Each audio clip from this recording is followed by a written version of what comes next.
to a special edition of the Darden Admissions podcast. I'm your host, Brett Twitty, and you are listening to a new episode.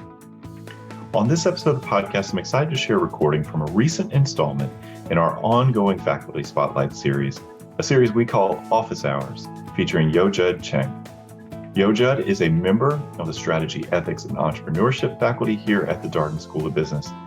And in this conversation, we talk with her about her background, what led her to Darden, her interest in corporate governance, some of her recent Darden Ideas to Action articles, and so much more.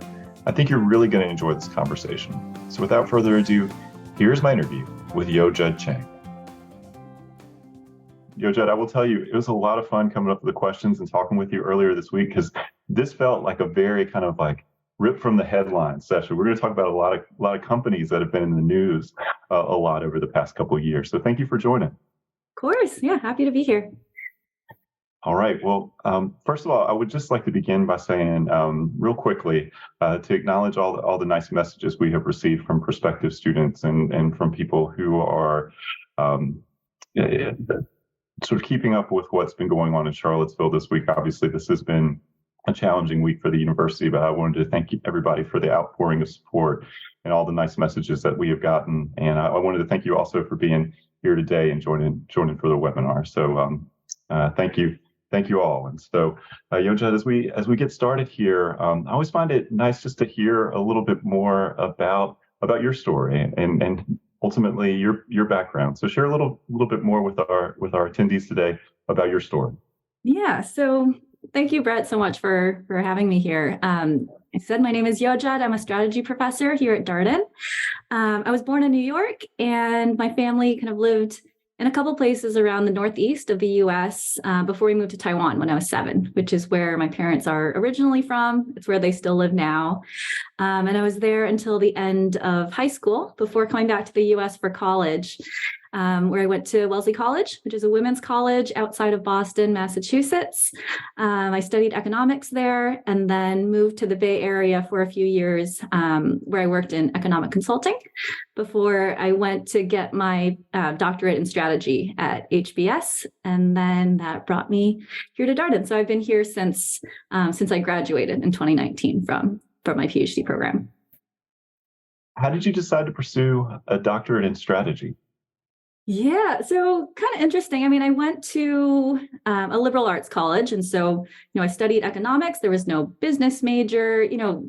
Business PhD programs really just weren't on my radar at all. I didn't even know that they existed.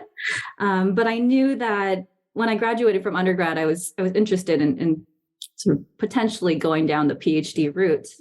But when I started looking into economics PhD programs, I realized, I was looking for something maybe a little bit more interdisciplinary.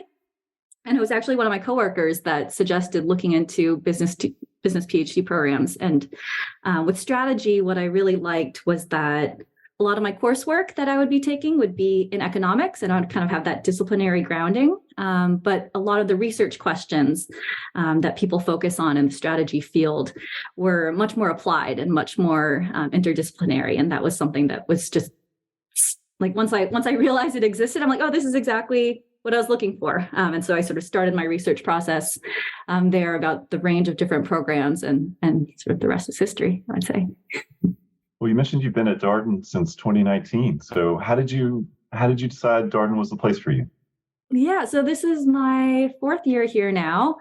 And I would say, so in your last year of a business PhD program, if you're interested in going into academia, you kind of go on the market. And so essentially you get the chance to sort of fly out, interview at a variety of different schools. And what really stood out to me about Darden was just how well-rounded they like our faculty to be. And so there's sort of 3 big things. It's, being, an excellent teacher in the classroom, a rigorous researcher, and then also influencing managerial practice. And schools have different philosophies around that. Some schools specialize more on the research side. Some schools specialize more on the teaching side.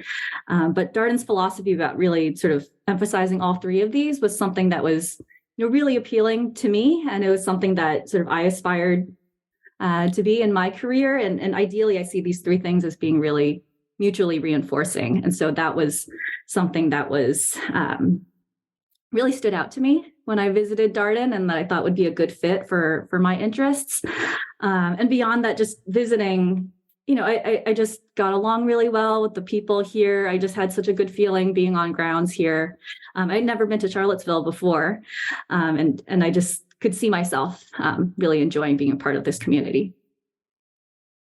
Well, it's so interesting to hear you tell your story because it parallels what a lot of our prospective students, particularly those looking at the full-time MBA program, the residential program in Charlottesville, the process they go through. Many have not been to Charlottesville before. They're coming, they're evaluating the community, they're thinking about culture. Your point about researching is interesting to me because one of the things I've heard from faculty, and we've talked about here on office hours, is how faculty, their research is really close to actual practitioners. They're focused on people who are doing the work out there. And that strikes me, at least according to the faculty that I've talked to, as maybe a little bit different than what you might see from other business schools. Did that appeal to you? Yeah. And I think a big thing is just people are so open-minded about research here and what research can look like.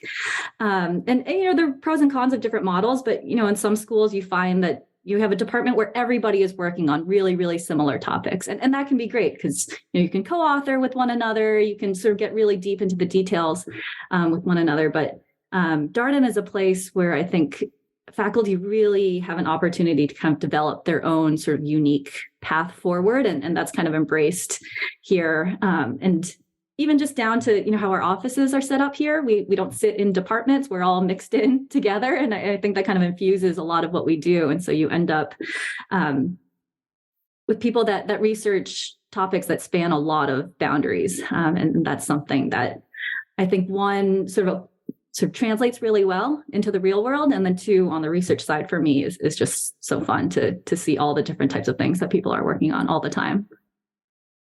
Well, you teach strategy in the core curriculum, and you also teach an elective, which we're going to talk about, strategic corporate governance. And we're going to spend a fair amount of the conversation talking about corporate governance. But before we get there, what's it like to teach strategy in the first year core curriculum? Yeah, so the class that I teach is in the first year. All first year MBA students will take a core strategy class. And so for those that don't know, Darden structures the first year within sections. And so you sort of come in, you have your section, you take all of your core classes with that group of people.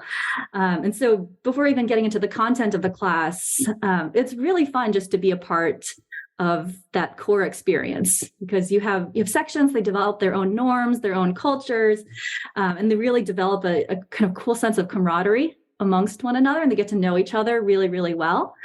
And so as a faculty member, one, it's really fun just to be kind of a part of that component of the Darden experience. And two, just, getting to work with a group of students that are, so familiar with one another, that really support one another, both inside and outside the classroom, I think just infuses something really special into the classroom environment that just makes it, so fun and rewarding to get to be, the faculty member to work with students in that type of environment. In terms of the class itself, what I love about strategy is that we get to wrestle with these really, really big picture questions. And oftentimes they're questions that have really no clear answer. And so with any type of strategic decision, oftentimes there are, multiple paths forward. There's always some degree of sort of uncertainty and risk taking. You're usually balancing, all different types of information that's sometimes conflicting, but we're kind of charting a path forward all together as a group. And so I really like that, strategy is a class that can, draw upon some of your sort of creative energy, thinking about different paths forward, but also just sort of allows us to wrestle about these huge questions in a way that I find really, really fun, because you never know exactly how these discussions are going to play out exactly. And we have a great set of cases too that allow us to do that all together. I noticed that we're getting some questions in the Q&A, Yo-Jud, and I will just say to our attendees, we'll keep an eye on the Q&A as we go along. We've got some questions here that we're going to work through, but we always like to hear from you. So we'll keep an eye on the Q&A. And I want to talk a little bit more about the case method. So this is something that prospective students, they hear about. And I sometimes wonder when we say it, like maybe people are a little bit nervous to ask, like, what exactly is that, or how does it work? Because sometimes business school works this way, where everybody's saying things, and you're like, "Oh, should I know what that is?" And so, how do you explain the case method to people? Yeah, of course. I mean, I think at its core, the case method is just a very student-centered learning model. And so it really relies on buy-in from everyone to sort of do the preparation before class, to be engaged in class, and to contribute. And that comes from all sides, both from the student side and the faculty side. But in terms of the actual kind of nuts and bolts of how it works here at Darden, for most classes, there's going to be a case study that you have in advance that's, anywhere from 7 to, sometimes 25 pages. We always get some complaints about some of those long ones, that really lays out a major decision or dilemma that, a specific person or a team is working through. And it kind of puts you in the shoes of that person. It gives you some background information. It gives you some data, oftentimes in the form of exhibits. And then there's sort of a question posed through this case study that over the course of a class session, we're going to work through together. So what I really like about it is that it relies on so many different levels of collaboration. So there's the part that you do on your own, where you're, reading the case, you're thinking about these issues independently. And then at Darden, in the first year, everyone has a learning team. And so this is like an intermediate step where you're meeting with, 4 to 5 other people, preparing for class, helping each other work through, some of the questions you might have. And then we come all together as a section, and that's, 65 to 70 people to really work through the issues of the case all together as a big group. So it sort of scales as you come together. And, it's a really experiential type of learning model. And I think sort of being forced to sort of put yourselves in the shoes of the protagonist for the case really sort of helps you build sort of a level of engagement that's tough to reach when it's someone just lecturing to you, or if it's you just reading a book on your own. This is something that really sort of, people get invested in these discussions. And I think one, it's a really exciting way to work through a specific problem, but 2, it just sort of opens your mind up to, where else you might see these types of themes or theories or issues come up, and you'll remember that experience in the classroom, and you sort of have the background to be able to extrapolate out to think about how you would address these types of issues in a whole other context that you might face in the future. So that's pretty. I don't know that exactly will help clarify some of the questions there, but those are a few things that I like about the case method and how I see it unfolding here at Darden. Well, it's interesting to hear about how faculty prepare for those conversations, because I imagine some of these cases you've taught more than once, and you see the cases change, I assume, from year to year. The faculty make choices. How do you determine what cases you're teaching, and then how do you get ready for those case discussions? Yeah, so with the first year curriculum, we're really structured. So as I said, we have 5 different sections of students in that first year, and every single day, each section is going through the same cases, even though they're in different classrooms, oftentimes with different faculty members. And so for strategy, we have a course head. And so that's the person that's setting the syllabus across all 5 sections. So we know, every single day, everybody in that first year in Darden is going to be discussing the same case and strategy. And by the time we reach the end of the year, everyone's leaving with the same sort of core set of experiences and the core sort of background knowledge as you go into the second year. With my elective, I have a little bit more freedom to sort of, choose how I want to set the syllabus. And so that's a class. We'll talk about that later, I imagine. But that's an area where I personally get to kind of pick and choose what we want to do. But in terms of preparation, I think we kind of mirror what students do. And so we have a teaching team with strategy. There's 5 of us that teach the 5 sections of strategy. And so every week we get together And we discuss the next two cases that we'll be teaching that week. And we go in depth. I mean, it starts from the learning objectives to the specific discussion pastures that we want to hit on. It even gets to what we want our boards to look like at the end of the session. We really strive to sort of make sure we're offering kind of a consistent set of sort of learnings and takeaways, but of course we all have our own individual styles about how we get there. And so we kind of do that all as a group. Of course, I'm also individually reviewing the materials. No matter how many times I've taught them, I'm going to go look at the case again, look at the technical note or anything else that's assigned to students. And then I like to think about my section itself. So are there students there that have particularly relevant expertise that I want to make sure to draw upon? Are there, students that have been a little bit more quiet lately that I want to make sure we have a chance to hear from? Thinking about how I can tailor things for my individual set of students. And then sort of envisioning the different, ways in which the discussion might evolve. But, after doing all of this in-depth planning, I think the key is really, like being able to let that go by the time I walk into the classroom. So I know exactly all the different pieces we want to hit on.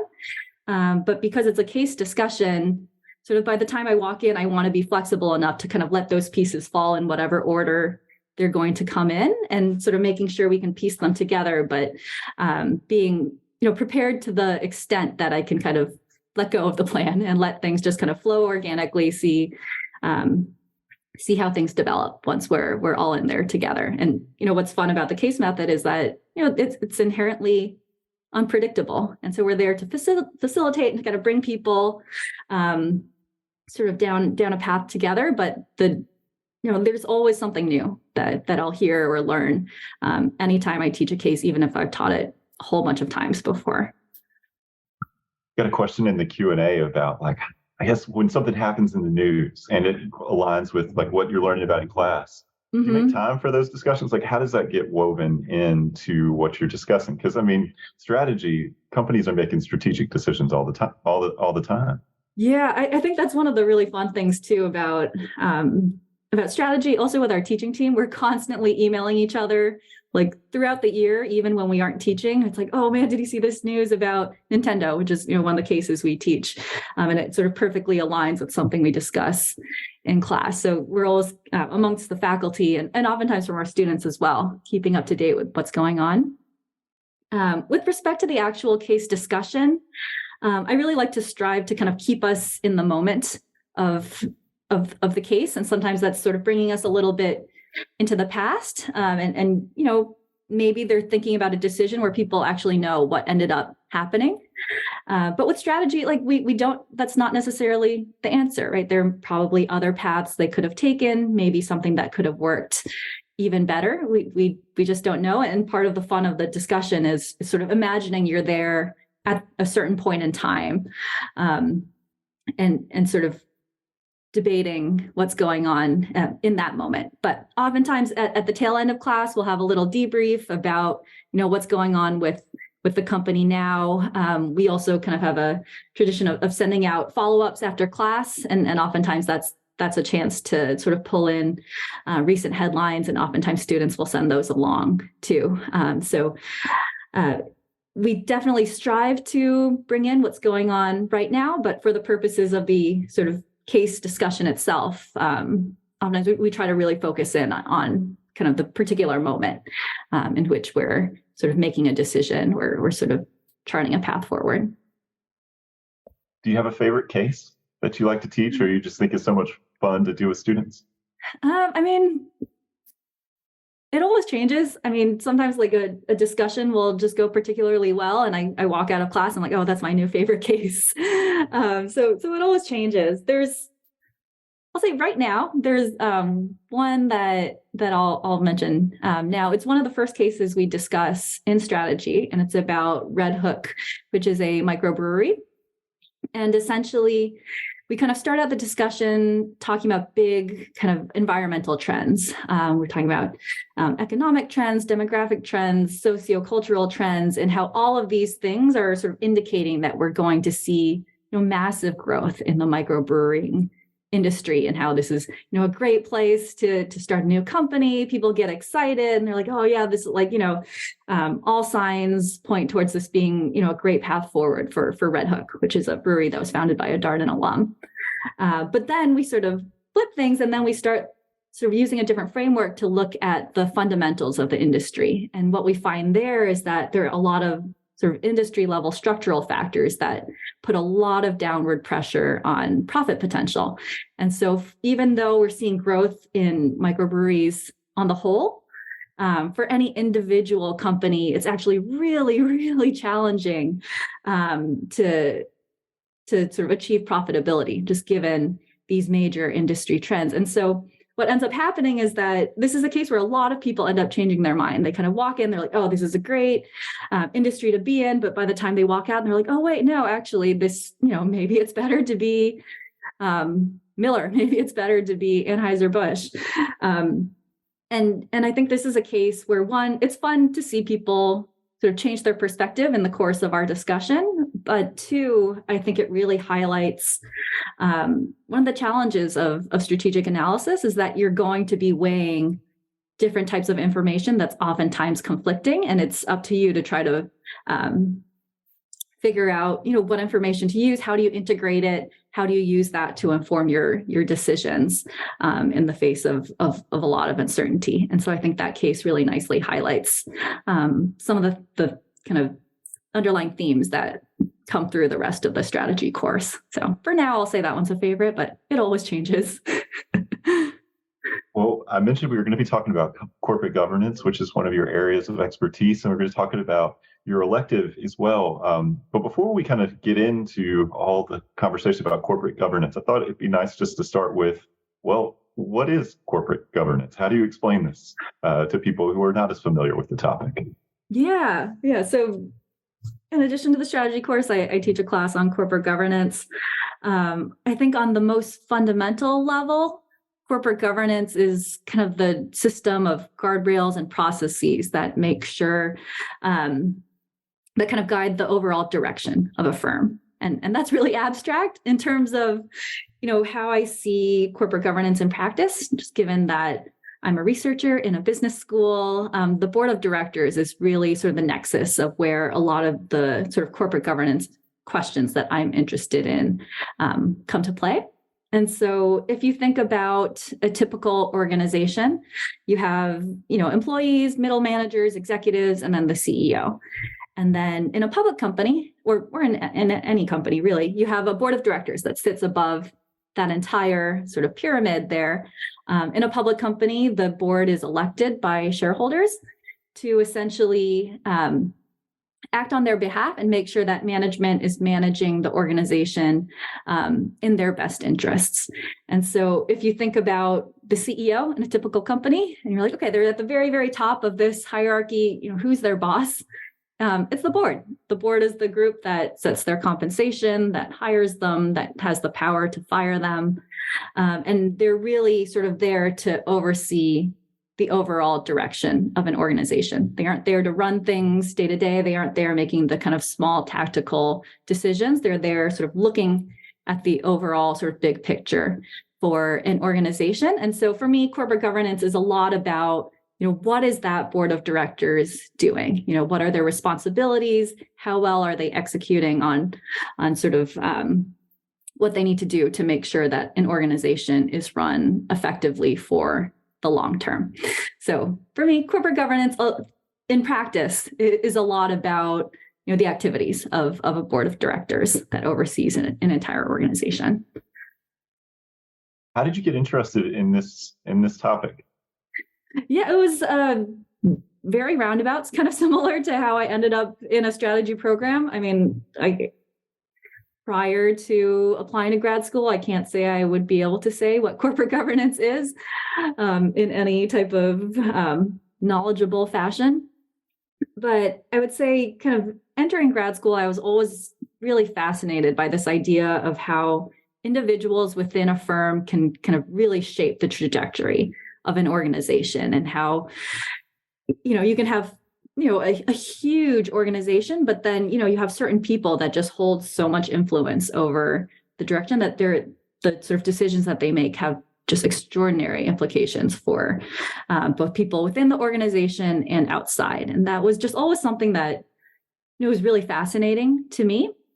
And so kind of as I went through grad school, what happens is that you kind of take 2 classes or 2 years of classes.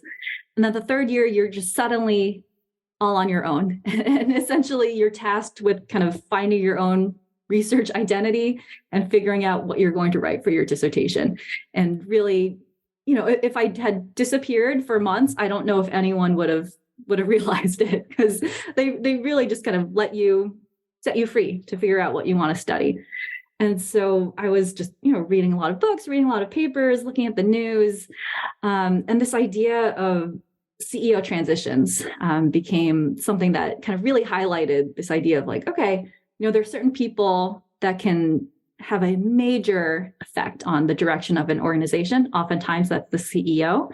And then you have these transitions that so often don't seem to be managed very effectively, even in these major corporations where you would expect that they have, great processes in place, they have talented people there to, help run the organization. But I just kept seeing time and time again in the news of these CEO transitions that just didn't go very smoothly. And so as I tried to dig into why, I realized like, oh, it's the board of directors that makes these decisions. And then I was like, okay, so who is the board? What do they do? And that really kind of opened my eyes to the world of corporate governance and all the sort of fascinating questions that arise at that level of decision making. And so that was kind of the area that I latched onto that third year of grad school. Really started to dig in there. And that's sort of the area that I've been sort of actively building in terms of my own research and now teaching here at Darden. It's such an interesting point that you make about CEO transitions and just thinking about CEOs generally and the board and the relationship between the two, because I mean, would you say we're living in an era of celebrity CEOs? You think about some of these CEOs and their company, it's like almost this is a one-to-one relationship here, but you don't really know the board that well, or at least I don't. Why is that, do you think? Yeah, I think that's one of the fascinating things is that, the board is oftentimes just kind of behind the scenes. And so until you really start looking into it, you don't always know exactly like what are they doing, and it's hard to kind of recognize how much influence they might have. But in the system that we have, in especially in sort of public companies in the U.S., it's because of social media, because of the tools that CEOs have at their disposal, we're finding that many leaders of companies have much more of an external sort of facing persona, much more than they have in the past, just because they have so many different channels in which they can communicate with people outside of their organizations, and really, really quickly too. And sort of individually, it's not something that's necessarily going through a big PR team or a communications team. Now CEOs just, at their fingertips, for better or for worse, can, directly communicate with anybody outside the organization. And at the same time, I think stakeholders are also expecting to hear more from our leaders, expecting to see leaders weigh in on social and political issues that, maybe are outside of the sort of direct scope of their organizations. And so I think these two things together are really creating a situation where we see so many companies that are really, their identities are so tightly interlinked with their CEOs. But for me, I think it's always important to remember, like, okay, there's also this board behind the scenes and what's going on there that's sort of enabling or constraining what the CEO is doing. One of the things that struck me as we were having our planning call and we were talking about some of the things that you've written about, which we're going to talk about here, is that some of these headline stories about WeWork, Spotify, we're going to talk about Twitter here, like you can look at them in a lot of different ways, but invariably there's a corporate governance angle to it. And I was wondering, when you are doing your research, are you more oftentimes looking at examples of bad corporate governance, or really like this is a company doing this exceptionally well? Where do you think there's more opportunity for you in your research?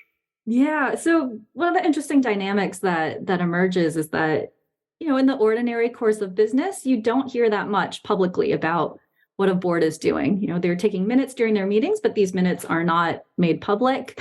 You don't have press conferences after board meetings where people are coming out and discussing the specific decisions that were made, because oftentimes these are internal discussions that where really sensitive business issues are discussed. And so typically you just don't hear very much about what the board is doing, what are they discussing. And in general, if they're doing a good job as serving as the kind of checks and balances, then usually, it's almost a good thing to be like, okay, like things are under control. We don't need to know exactly what's going on day to day at the board level. And it's really when these sort of dramatic governance breakdowns occur, and those are the situations where you really start to get an inside look at what's been going on. Sometimes that's because of legal litigation. Sometimes that's because of a company's decision that they need to sort of communicate more transparently to sort of build trust with external stakeholders and investors. And so oftentimes when you look at the news, when you read books about governance, a lot of the research studies you see are built upon these major breakdowns of situations where you see bad governance.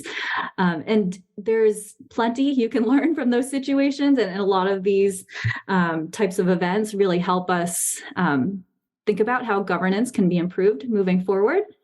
But in my research, I have been trying to, make sure we can kind of see the other side of the picture. And so I use a lot of different types of research methods with the work that I do. And so, conducting interviews, using surveys, things like that are all sort of tools that I've been sort of employing to try to see, what's happening in the normal day-to-day course of a board meeting. What are like the signs of what's going on when things are going well, and trying to make sure we're seeing both sides of the kind of good and bad governance events. Well, let's talk about your strategic corporate governance elective. So tell us more about this class. Yeah, so this is an elective that I teach for second-year students. So after students go through 3 quarters of the core curriculum at Darden, they then have their 4th quarter as a first year, and then 4 quarters as a second year to kind of pick and choose exactly what they want to take. And so this is a class that I offer in the second year.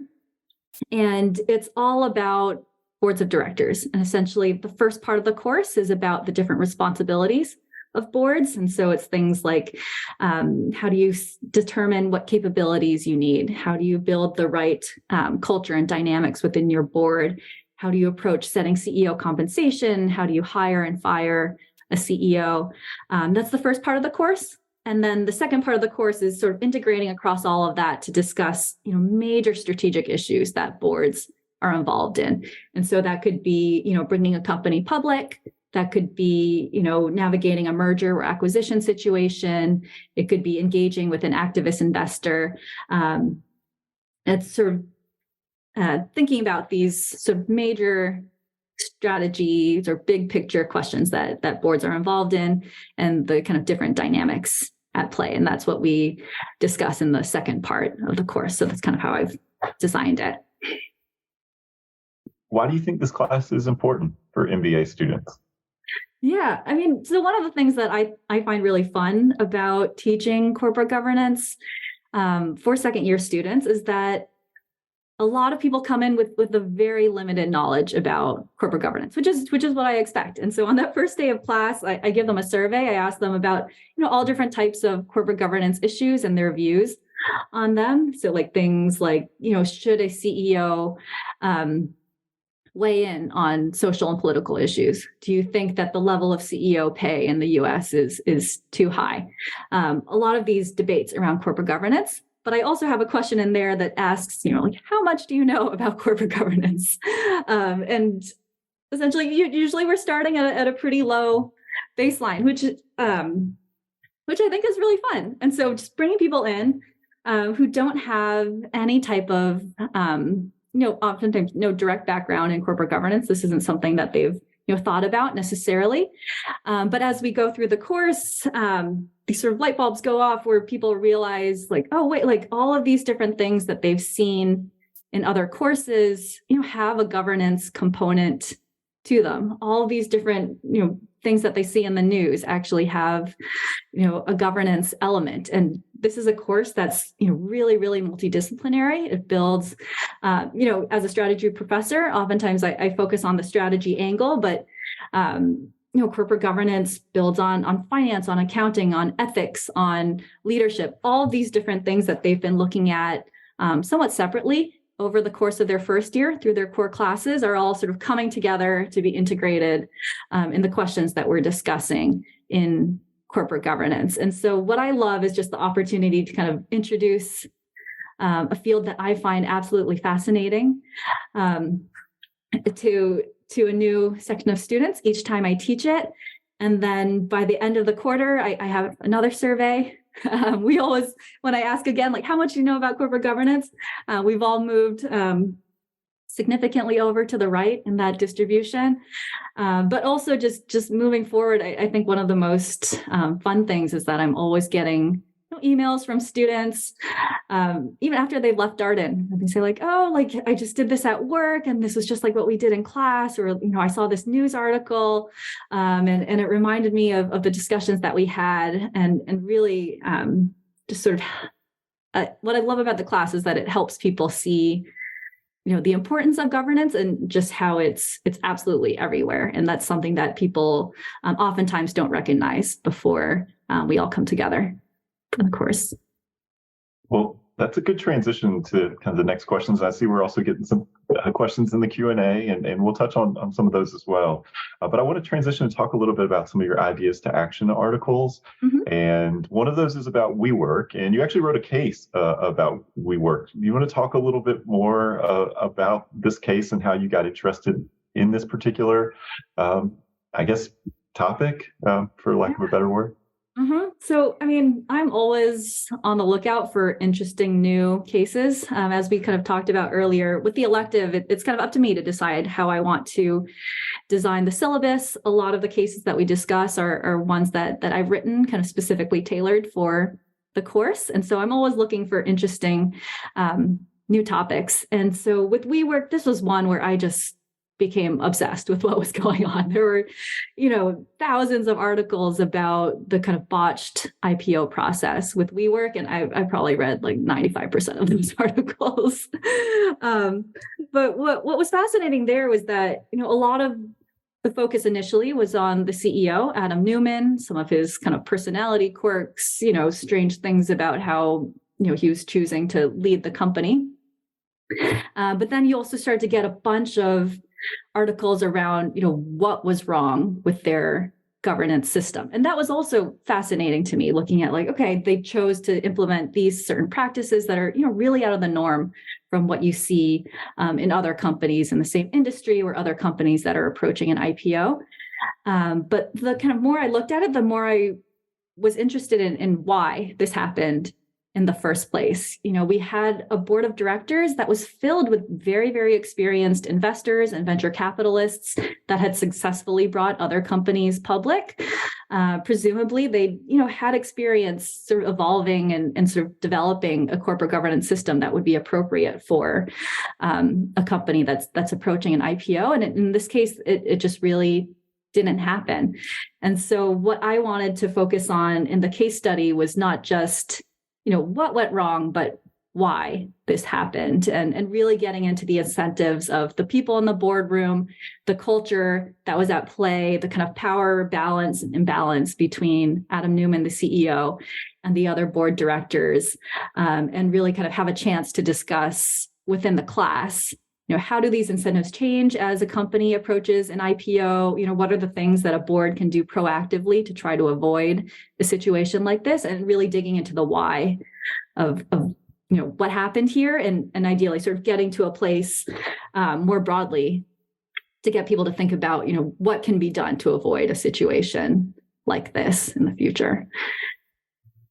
Yeah, it's one of those, I think it's a company we've heard a lot about. They were in the news a lot. I'm amazed that you read that, maybe 95% of those articles. Not, but I feel it. there was a lot to read, and another company that you wrote an article about. You and Jared Harris, a member of the strategy, another member of the strategy faculty, have a conversation about Spotify, and I'll say, Spotify user here, and I had not thought about the Joe Rogan scandal and all of that as a corporate governance issue. I thought about it as just like, well, Spotify has gotten themselves in a difficult situation when they've given $100 million to this podcast person's controversial. And yet, when I read that conversation on Ideas to Action, you and Jared make clear that like this is a strategy decision, and strategy comes, out of this corporate governance world. I found that so fascinating. You want to tell us a little bit more about how you got interested in that particular company and that issue?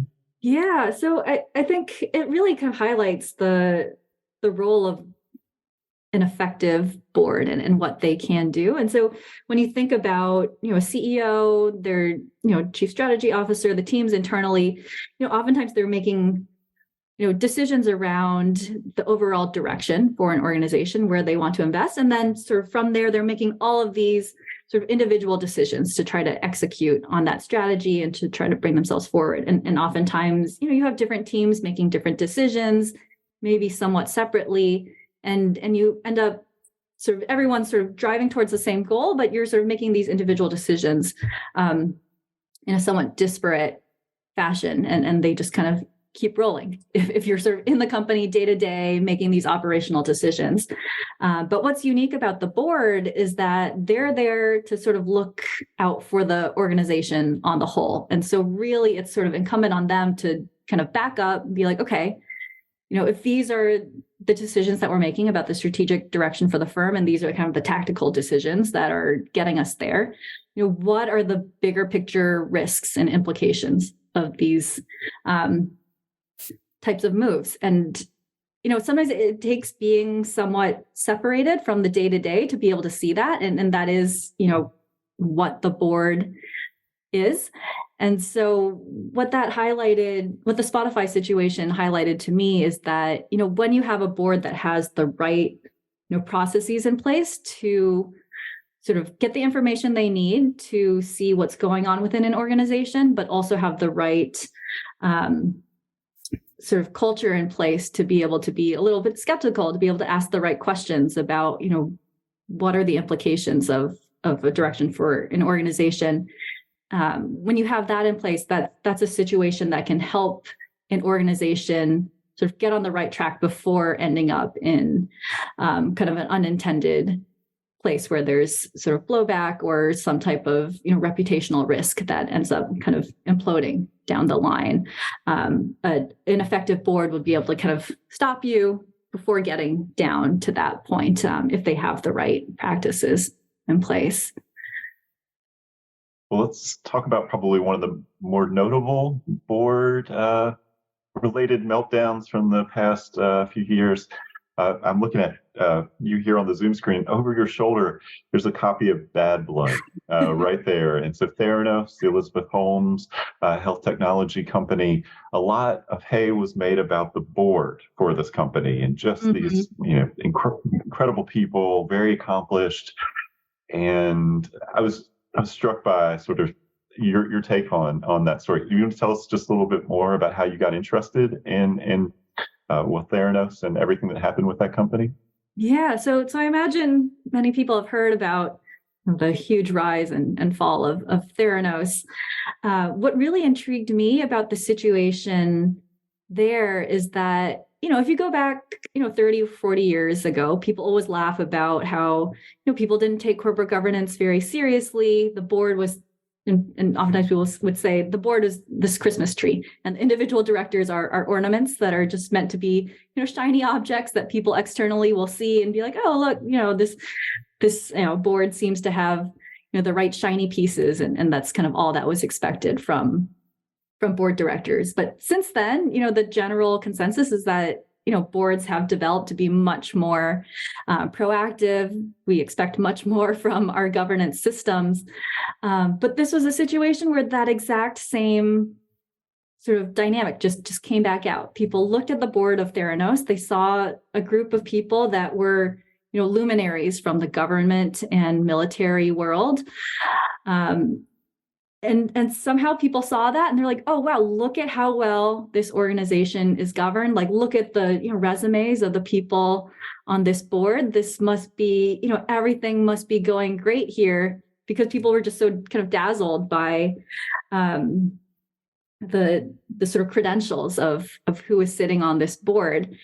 But then when you sort of go back and look, you're like, okay, this is, a biotech company that's relying on, chemical engineering technology, and not a single person on this board has relevant experience or expertise in those areas.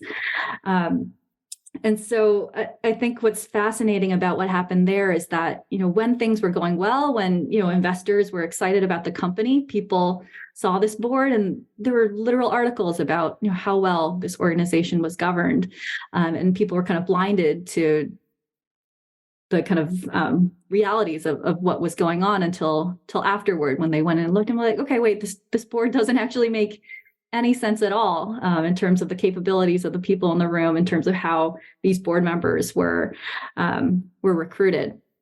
And so what I thought was interesting there was just, I thought this was an issue that we had kind of moved past already. I thought we had gotten to a point where we were, a little bit more sort of structured in terms of how we think about what a board should look like. And turns out the exact same thing just kind of happened again, where people were like, oh, wow, look at this beautiful corporate Christmas tree. Things must be fine, without really digging into the next layer of, are these the right people to be governing a company like this? Your point around board composition is interesting, because I have a couple questions related to it. So, how does a board come together? Like, how do you decide who's going to be on your board? And there's been so many conversations about board composition, particularly from a representational aspect, diversification of boards, more women on boards, more minorities on boards. These have historically been, very white, very, very male environments. And so, but I've also heard you say, as in your remarks here, that culture matters a lot. So, like, how does a board come together? How does a company think about that? And how do they get that right culture in place? Yeah, definitely. So something that's interesting about boards that oftentimes people don't directly recognize is that, generally speaking, in the kind of ordinary course of business, boards get to nominate their own directors. So it's the board themselves that are deciding who's going to sit on the board. In a public company, shareholders get to vote on the board of directors, but generally they're voting to approve a set of people that were nominated by the board itself. And so that raises a whole host of questions around, are board members, thinking carefully enough about what types of capabilities are needed on the kind of most basic level, starting with. So oftentimes, a struggle that boards have is that they aren't necessarily forward-looking enough in the types of capabilities that they're looking for. So, oftentimes it's easy to make sure you have someone with finance expertise or audit expertise, someone with, experience in the industry. But, if the industry is evolving into, different types of business models, a board really needs to be proactive to make sure, like, okay, we're recruiting the right people that are able to kind of bridge this industry transition. Or, cybersecurity expertise now is crucial for essentially any type of company out there, and making sure you have somebody who's fluent in cybersecurity issues at the board level. Making sure you're thinking about those types of issues is really, really critical. Making sure you have people with the right types of expertise. On the diversity piece, once again, just because of how these processes work, it's a board going out to sort of develop their own slate of potential new directors. What unfortunately happens is that, if you have a group of white men, they're oftentimes more likely to be connected to other white men. Those are the people that they know in their professional networks and their social networks. And what you oftentimes see is sort of just this sort of self-perpetuating system, where if those are the people that are choosing who's going to sit on the board, you're not going to see necessarily much of an expansion in the types of people that are brought onto boards if a company isn't, thinking proactively about, the value of having different perspectives in the room.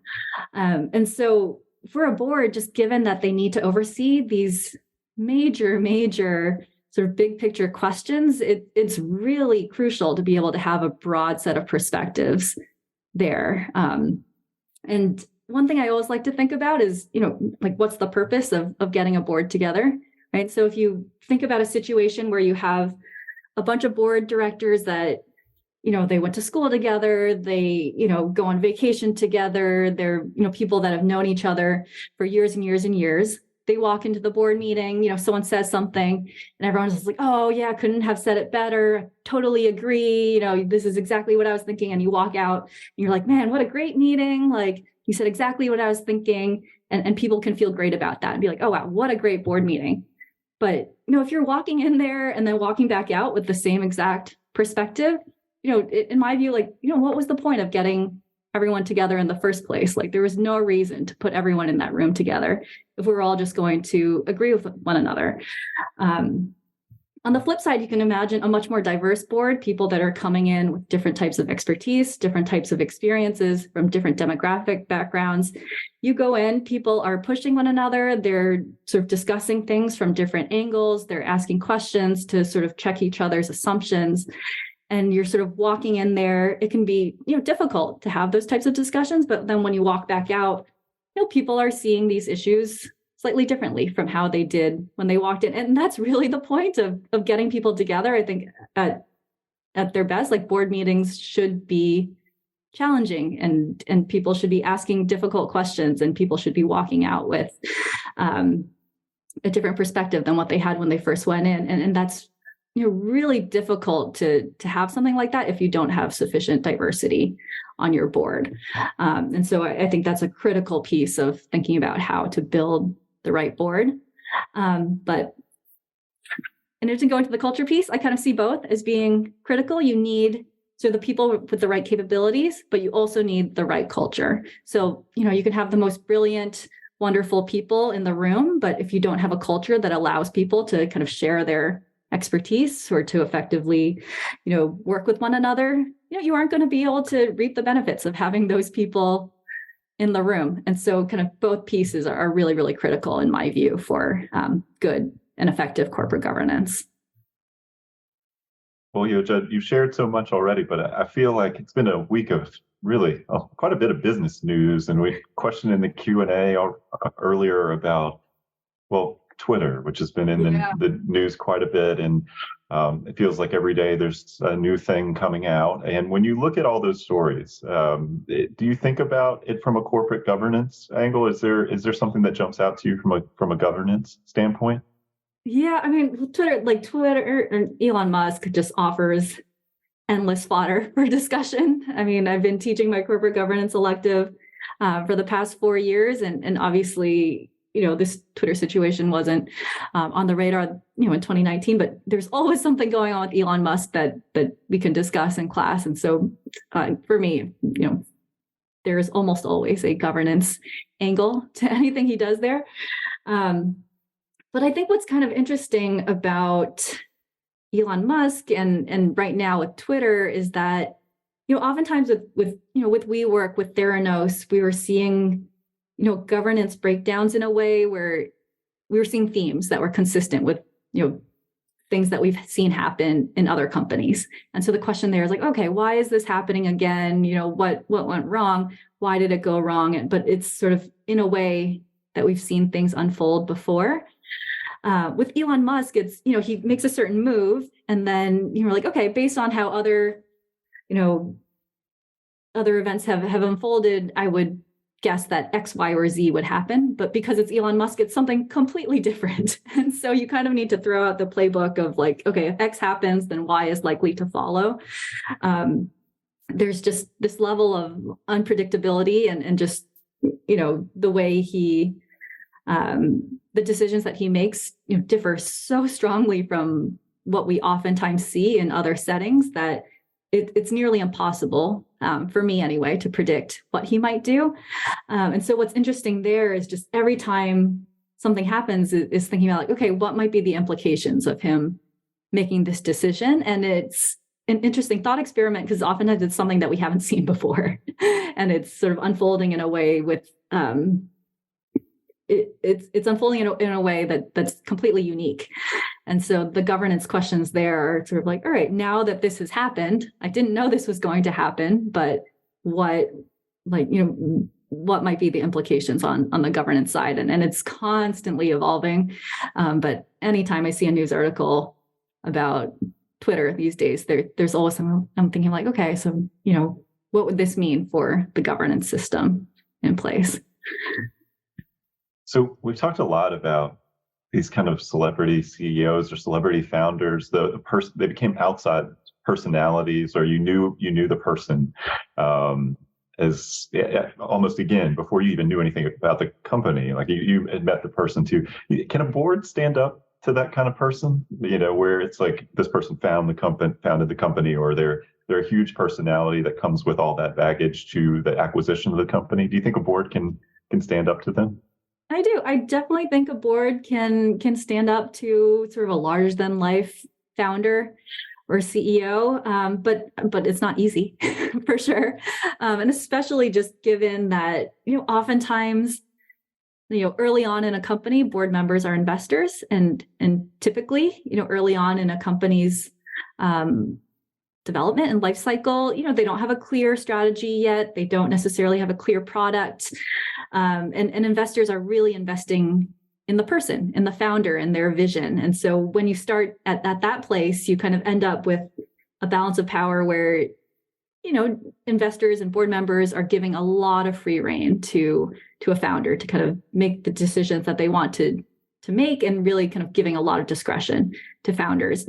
But as a company develops, I think, as we've seen with cases where, somebody just has so much discretion and power unchecked, this really is not a good thing for the kind of long-term sustainability for a company. And so boards, it's certainly in their best interest to recognize as a company evolves, putting in some of these guardrails, putting in some of these processes in place to make sure that, it's more than just one person making these major decisions that have so many, wide-ranging and long-term implications.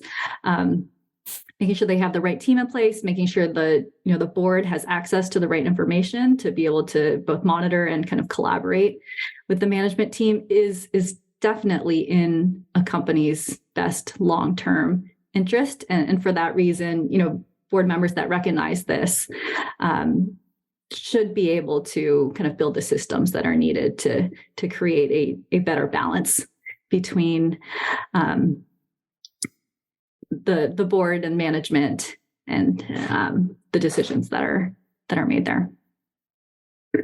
Well, Yo-Jud, we covered a lot of ground today. Undoubtedly, I'm sure some of our attendees have gotten interested in this particular topic. Maybe like the students in your strategic corporate governance class, they showed up, maybe didn't know a ton about corporate governance. They know more now.